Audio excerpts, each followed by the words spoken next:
මම ශ්‍රී ලංකා නිදහස් පක්ෂයේ ගම්පා ආසනයේ ප්‍රධාන සංවිධායකවරයා ප්‍රවීන් ඩයස් බණ්ඩාරනායක. ගම්පහ මහනගර සභාවටයි ගම්පහ ප්‍රාදේශීය සභාවටයි පොදුජන එක්සත් පෙරමුණ පුටුව ලකුණෙන් අපි නාම යෝජනා පත්‍ර බාර දුන්නා. කොට්ටාස 39ක් හොඳ අපේක්ෂක ලයිස්තුවක් ශක්තිපත් දේශපාලන ගමනකට මහජන පක්ෂය, දේශ විමුක්ති ජනතා පක්ෂය සහ අනිකුත් වාමාංශික පක්ෂ ගණනාවක් එකතු වෙලා තිනවා. ශ්‍රී ලංකා නිදහස් පක්ෂය ප්‍රමුඛ තමයි මේ පක්ෂ ගණනාව එකතු වෙලා තියෙන්නේ. ඔව්.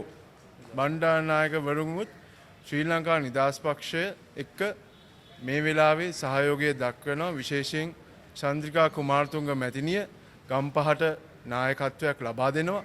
අපිට විශිෂ්ට ජයග්‍රහණයක් මේ වෙලාවේ ගන්න පුළුවන් කියලා මං හිතනවා. මොකද අපි කවදාක්වත් දේශපාලනයෙන් හම්බ කරගත්ත මිනිස්සු නෙවෙයි. ඒක හින්දා මෙවර මගේ ලයිස්තුවටත් මං පුළුවන් තරම් හොඳ මිනිස්සු දාගෙන ඉන්නවා. මේ වල් වැදිච්ච ජරා දේශපාලන ක්‍රමයෙන් මිදෙන්න පුළුවන් අපිට අලුත් කට්ටියක් ආවොත්. ඒ අලුත් කට්ටියත් පරණ හොඳ කට්ටියත් එකතු කරගෙන තමයි මම මේ ලයිස්තුව හදලා තියෙන්නේ.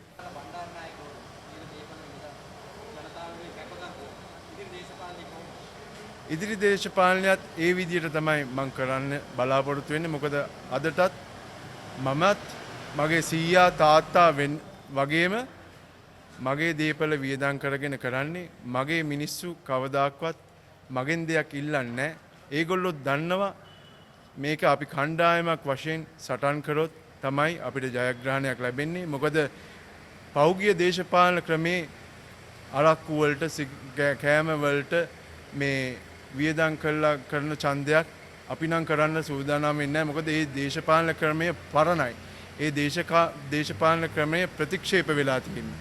අපි මේ දේශපාලන ක්‍රමය අනුමත කරන්නෙත් නැහැ, පිළිපදින්නෙත් නැහැ. අපි තරුණයන් වශයෙන් අලුත් දේශපාලන ගමනකට තමයි මේ වෙලාවේ එකතු වෙලා ඉන්නේ.